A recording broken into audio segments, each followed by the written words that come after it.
Assalamualaikum warahmatullahi wabarakatuh. Halo semuanya. Perkenalkan, nama saya Putri Suryaningsi, NIM 4203 12 10 37, Stambu 2020, jurusan Pendidikan Fisika Universitas Negeri Medan.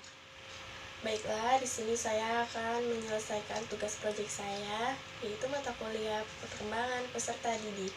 Nah, di sini saya tuh mengambil tema perkembangan emosi peserta didik. Baiklah, sebelum saya menjelaskan tentang perkembangan emosi pada anak, saya ingin bertanya, apa itu emosi? Nah, emosi adalah bagian dari keseluruhan aspek psikis manusia. Sebagai fungsi psikis perasaan dan emosi mempunyai pengaruh terhadap fungsi fisikis yang lainnya, seperti pengamat, tanggapan, pemikiran, dan kemauan. Emosi adalah reaksi terhadap seseorang atau kejadian. Emosi dapat ditunjukkan ketika merasa senang mengenai sesuatu, marah pada seseorang, atau takut terhadap sesuatu. Emosi terbagi menjadi dua. Yang pertama, emosi negatif dan emosi positif. Emosi tersebut akan terlihat dari pengalaman, pengamatan, dan tanggapannya. Emosi manusia mengalami perkembangan yang dimulai sejak lahir hingga dewasa.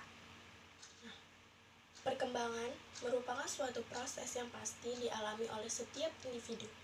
Perkembangan ini adalah proses yang bersifat kualitatif dan berhubungan dengan kematangan seseorang individu yang ditinjau dari perubahan yang bersifat progresif serta sistematis di dalam diri manusia.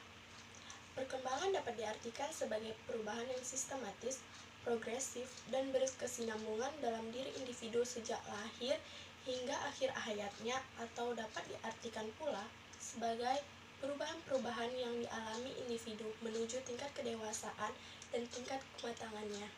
Nah, emosi juga adalah perasaan yang timbul ketika seseorang sedang berada dalam suatu keadaan atau suatu interaksi yang dianggap penting baginya. Emosi diwakili oleh perilaku yang mengekspresikan kenyamanan atau ketidaknyamanan seseorang. Nah, emosi juga bisa berbentuk sesuatu yang spesifik seperti rasa senang, takut, marah, dan seterusnya tergantung dari interaksi yang dialami. Para psikolog masa kini percaya bahwa terutama ekspresi wajah dari emosi memiliki dasar biologis yang sangat kuat. Nah, selanjutnya, emosi yang umum pada peserta didik itu yang pertama tuh rasa takut. Nah, takut itu perasaan terancam oleh suatu objek yang membahayakan. Rasa takut terhadap sesuatu akan berlangsung melalui tahapan. Yang pertama nih, misalnya contohnya si anak sedang kayak bermain-main gitu, bermain bola. Dia tuh tidak takut pertamanya karena dia belum melihat kemungkinan yang terhadap pada objek tersebut. Nah, setelah dia main, terus dia tidak sengaja memecahkan kaca, misalnya kaca jendela kelasnya. Nah, di situ tuh dia sudah mulai rasa takut karena dia sudah tahu mengenal bahayanya memecahkan itu. Pasti dia bakal dimarahi oleh gurunya seperti itu. Nah, dari situlah mulai rasa takut anak. Nah, yang kedua tuh rasa malu. Rasa malu merupakan bentuk ketakutan yang ditandai oleh penarikan diri dari hubungan dengan orang lain yang tidak dikenal atau tidak sering jumpa. Misal, dia naik ke kelas yang lebih tinggi tingkatannya. Habis itu kan dia pasti bakal berjumpa sama guru yang baru lagi. Nah, dia pasti belum kenal kan karena tidak sering berjumpa. Pasti dia tuh bakalan malu jika guru-guru tersebut tuh bertanya pada dia gitu. Jadi yang ketiga ini tuh rasa canggung. Seperti halnya rasa malu, rasa canggung adalah reaksi takut terhadap manusia, bukan ada objek atau situasi. Rasa canggung berbeda dengan rasa malu dalam hal bahwa kecanggungan tidak disebabkan oleh adanya orang yang tidak dikenal atau orang yang sudah dikenal dan memakai pakaian yang tidak biasa, tetapi lebih disebabkan oleh keraguan-raguan. Jadi misalnya dia tuh kan dikasih tugas sama gurunya, terus dia suruh jelasin ke depan, tapi dia tuh ragu gitu. Pasti kan kita kayak canggung gitu sih, karena jawaban kita tuh betul apa enggak, canggung. Jadi kayak grogi, bisa dibilang kayak grogi seperti itu. Yang keempat tuh rasa marah. Ekspresi yang lebih sering diungkapkan pada anak-anak jika dibandingkan dengan rasa takut, yaitu rasa marah. Alasannya adalah karena rangsangan yang menimbulkan rasa marah lebih banyak, dan pada usia yang dini, anak-anak mengetahui bahwa kemarahan merupakan cara yang efektif untuk memperoleh perhatian atau memenuhi keinginan mereka. Dan yang terakhir itu kegembiraan. Kegembiraan adalah emosi yang menyenangkan, yang juga dikenal dengan keriangan, kesenangan, atau kebahagiaan. Setiap anak berbeda-beda intensitas kegembiraan dan jumlah kegembiraannya.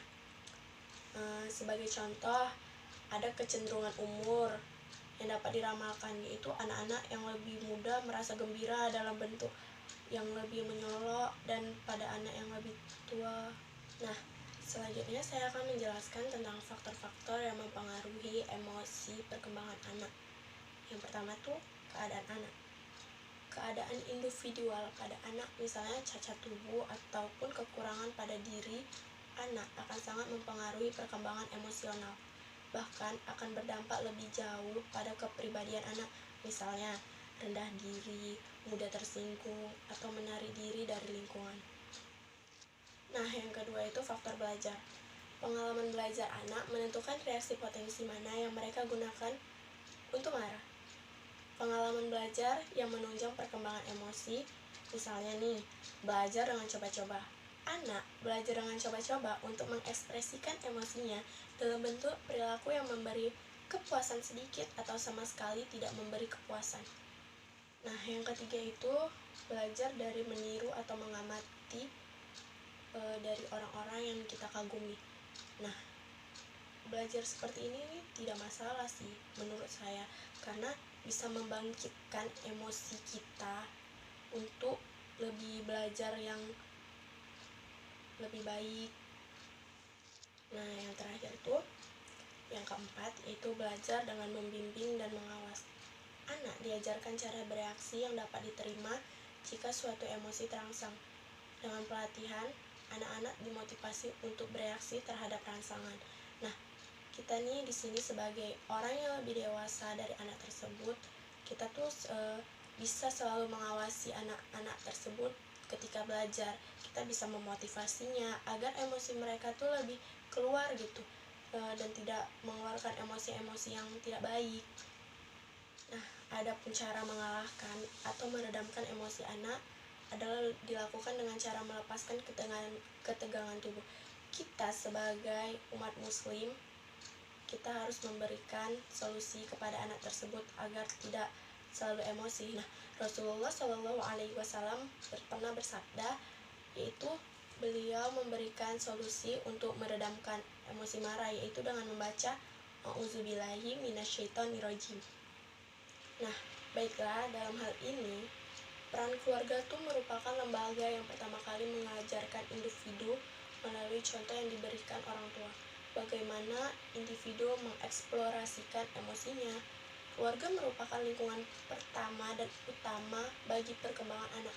Keluarga sangat berfungsi dalam menanamkan dasar-dasar pengalaman emosi, karena di sanalah pengalaman pertama didapatkan oleh anak. Demikianlah penjelasan dari materi yang saya ambil.